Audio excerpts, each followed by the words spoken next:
Hi there, ये MKT 621 advertisement and promotion की short lecture series का लेक्चर नंबर 14 है। इसमें सबसे पहले है working of advertising. So advertisement को रेज करना चाहिए अवेयरनेस और चेंज करना चाहिए ब्रांड एटीट्यूड्स। एडवर्टाइजिंग को स्ट्रॉन्ग रीजंस प्रोवाइड करना चाहिए कि क्यों एक स्पेसिफिक ब्रांड जो वो सुपीरियर है, क्यों एक खास ब्रांड यानी कि जिसको प्रमोट किया जा रहा है वो सुपीरियर है दूसरी ब्रांड्स के मुकाबले में, वो उन ब्रांड से दूसरी ब्रांड से वो ऊपर की ब्रांड है, उनसे ज़्यादा बेटर ब्रांड है। उसके बाद ये कि 12 steps to develop effective campaign, यानी कि 12 स्टेप्स हैं डेवलप करने के लिए एक इफेक्टिव कैंपेन को। पहला है आइडेंटिफाई करना टारगेट मार्केट और पोजीशनिंग। सो आइडेंटिफाई किया जाए जो टारगेट मार्केट है और उनकी जो नीड्स है और प्रेफरेंस है, और पोजीशन किया जाए प्रोडक्ट या सर्विस को मार्केट में, ये भी इंपॉर्टेंट होता है। और उसके बाद है फिर डिसाइडिंग एडवर्टाइजिंग ऑब्जेक्टिव्स, यानी कि डिटरमाइन करना स्पेसिफिक गोल्स कैंपेन के, जैसे कि इंक्रीज करना ब्रांड अवेयरनेस, ड्राइव करना सेल्स या प्रमोट करना न्यू प्रोडक्ट और सर्विस। और उसके बाद है kind of communication effects needed.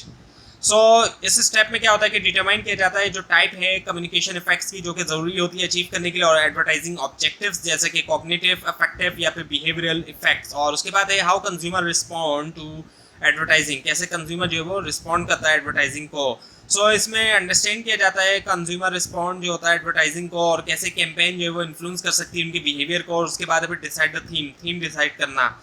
So theme decide करना यानी कि डिटरमाइन करना ओवरऑल जो थीम है कैंपेन की, जो कि गाइड करेगी क्रिएटिव डायरेक्शन और मैसेजिंग।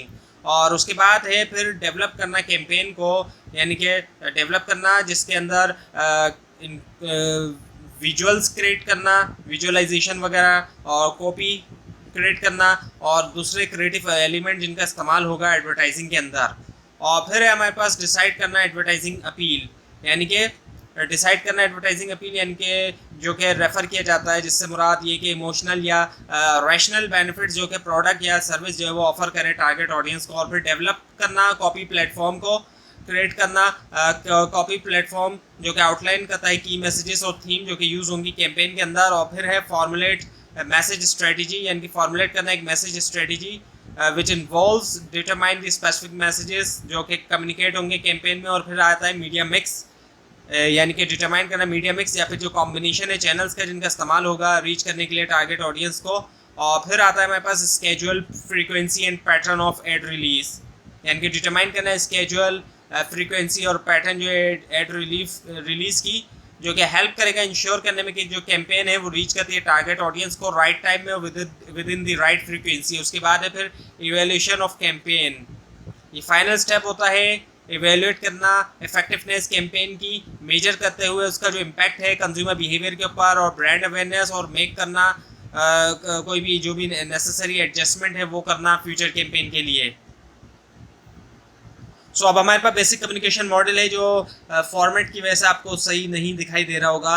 सो सबसे पहले इसके अंदर सेंडर होता है, सोर्स, ये आपने बिजनेस कम्युनिकेशन के कोर्स में भी पढ़ा होगा, यही मॉडल होता है, थोड़ी बहुत ही इसमें चेंजेस है। सो यहाँ पर एडवर्टाइज़र शामिल है, सेंडर जो है वो एडवर्टाइज़र है, और इसके अलावा मैसेज है कोडेड, और एजेंसी है और चैनल है जो कि मीडिया है, और मैसेज डिकोडेड है जो कि एड है, और रिसीवर है टारगेट, और फीडबैक होता है, और नॉइस होता है जो कि मैसेज को डिस्टॉर्ट कर रहा होता है।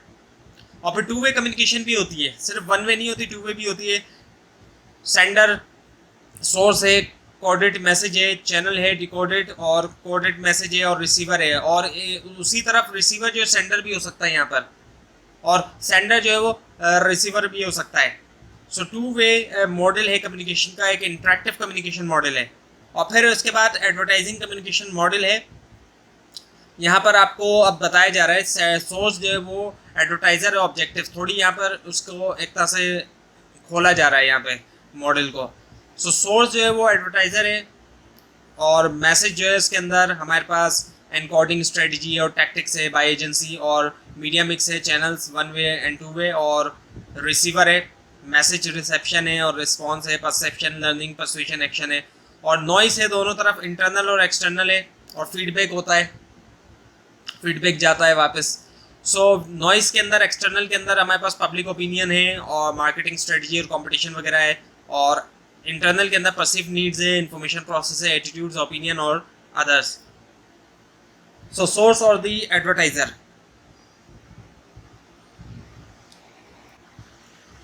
एडवर्टाइजर या एडवर्टाइजिंग एजेंसी सोर्स होती हैं, वो डिसाइड करते हैं ऑब्जेक्टिव कैंपेन के लिए in terms of impact from the message, और इफेक्ट्स जो होते हैं वो effects are perception, learning, persuasion and behaviour leads to sale.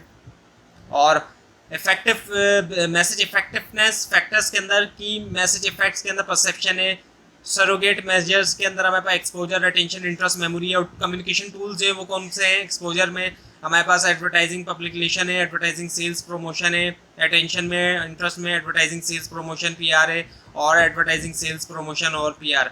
और लर्निंग के अंदर हमारे पास understanding, image and brand links है।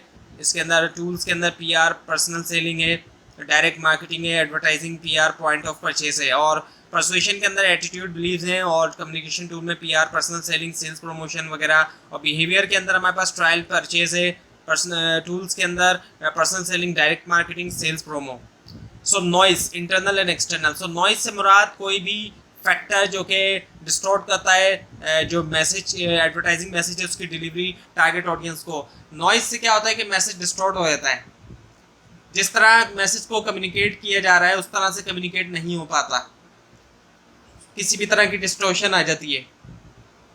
सो एक्सटर्नल जो फैक्टर्स हैं उसके अंदर मार्केटिंग स्ट्रेटजी है, जनरल पैटर्न है कंज्यूमर ट्रेंड का, कॉम्पिटिटर्स, मार्केटिंग कम्युनिकेशन है, पब्लिक ओपिनियन है। और इंटरनल के अंदर टारगेट ऑडियंस की नीड आ जाती है, परचेज हिस्ट्री आ जाती है, इन्फॉर्मेशन प्रोसेस एबिलिटी है, और level of avoidance of advertising भी आ जाता है। So message and media mix factor के अंदर मैसेज की फैक्टर्स के अंदर एनालिसिस है मार्केटिंग का और एडवर्टाइजिंग स्ट्रेटजी, और इसके अलावा टारगेट मैसेज ऑडियंस है। और मीडिया मिक्स की फैक्टर्स के अंदर message reaching a target audience है, और इफेक्टिवनेस है मीडिया प्लान की, और बेस्ट चांस है डिलीवर करने की मैसेज को। और डिफरेंट मीडिया मिक्स हैं जो रिक्वायर्ड होते हैं रीच करने के लिए डिफरेंट टारगेट ऑडियंस को। So the receiver, message reception and response में think, feel, do. So think जो है यानी कि ये जो है एक कॉग्निटिव प्रोसेस होता है जो जिसके अंदर मेंटल एक्टिविटी इन्वॉल्व है, जैसे कि perception, memory, reasoning, problem solving, decision making और क्रिएटिविटी है। और फील जो है एक इफेक्टिव प्रोसेस है जिसके अंदर एक्सपीरियंसिंग इमोशन है, जैसे कि हैप्पीनेस है, सैडनेस है, एंगर है, फियर है या फिर लव है। और डू के अंदर, डू जो है वो एक्शन होता है कस्टमर का, टिपिकली तौर पे इसका मतलब होता है कि बिहेवियर या एक्टिविटी जो कि एक पर्सन जो है इंगेज होता है जब वो इंटरेक्ट करता है एक बिजनेस या सर्विस प्रोवाइडर के साथ। और इसी चीज़ को थिंक जो है वो लर्निंग है, फील परसुएशन है, और डू जो है वो बिहेवियर है। सो कैसे एडवर्टाइजिंग वर्क करती है। परसेप्शन जो है biggest challenge to make consumer notice a message. So कैसे एडवर्टाइजिंग वर्क करती है। Think, feel and do. Think जो कि आपको बताया गया एक कॉग्निटिव प्रोसेस है, मेंटल एक्टिविटी होती है। और फील जो है यानी कि इफेक्टिव प्रोसेस है, एक्सपीरियंस करना इमोशंस को, हैप्पीनेस, सैडनेस, एंगर, फियर और लव। और डू जो है यानी कि एक्शन है कंज्यूमर का। तो ये थी आज की वीडियो। आपको अगर इस बार में कोई क्वेश्चन है नीचे कमेंट कीजिए, इसके अंदर कोई मिस्टेक दिखाई दे वो भी जरूर हाईलाइट कीजिए, और इस पूरी सीरीज को देखने के लिए इस चैनल को सब्सक्राइब कीजिए, बेल आइकन के ऊपर क्लिक कीजिए। Thanks for watching this video.